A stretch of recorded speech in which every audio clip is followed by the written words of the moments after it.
ரஹ்மான் மற்றும் அவருடைய மனைவி சைரா பானு விவாகரத்து பண்ண போறதா வெளியாகி இருக்கிற அதிகாரப்பூர்வ அறிக்கை பலரையுமே பேரதிர்ச்சிக்குள்ளாக்கி இருக்கு. சைரா பானுவோட அட்வொகேட் வந்தனா ஷா தான் இந்த அறிக்கையை வெளியிட்டிருக்காங்க. அவங்க வெளியிட்ட இந்த அறிக்கையில ரஹ்மான் மற்றும் சைரா பானு இவங்க ரெண்டு பேருக்கு இடையிலயும் அழுத்தம் இருந்திருக்கு. இவங்களோட இந்த அழுத்தமும் கடினமான சூழ்நிலைகளும் என்னதான் ஒருத்தர் ஆழமா காதலிச்சாலும் இவங்க இடையே இடைவெளியை ஏற்படுத்தி இருக்கு. அவங்க மறுபடியும் சேர்ந்து வாழ தயாரா இல்லைன்னு குறிப்பிட்டிருக்காங்க. மேலும் இந்த முடிவு மிகுந்த வலி மற்றும் காயத்தோட எடுத்த முடிவு.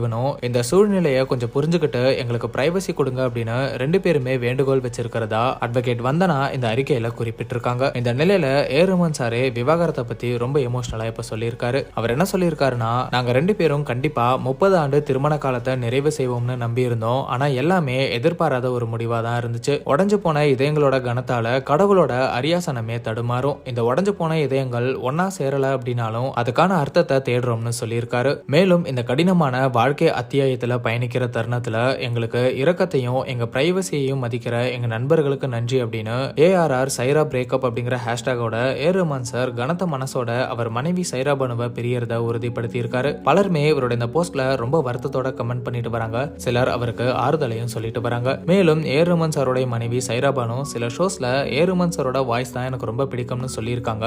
ரஹ்மான் சாரும் சைரா ரொம்ப சப்போர்ட்டிங்கா இருப்பாங்க, அவங்க நல்ல ஒய்ஃப்னு சொல்லியிருப்பாரு. சைரா பானுவும் ரஹ்மான் சார் ஒரு நல்ல கணவர், நல்ல அப்பா, அவங்க தாய்க்கு ஒரு நல்ல மகன் அப்படின்னு சொல்லியிருப்பாங்க. இப்படி ஒரு நல்ல அண்டர்ஸ்டாண்டிங்ல இருந்த கப்பல் பிரிஞ்சது அவங்க ஃபேன்ஸ் பலருக்குமே வருத்தம்னு தான் சொல்லணும்.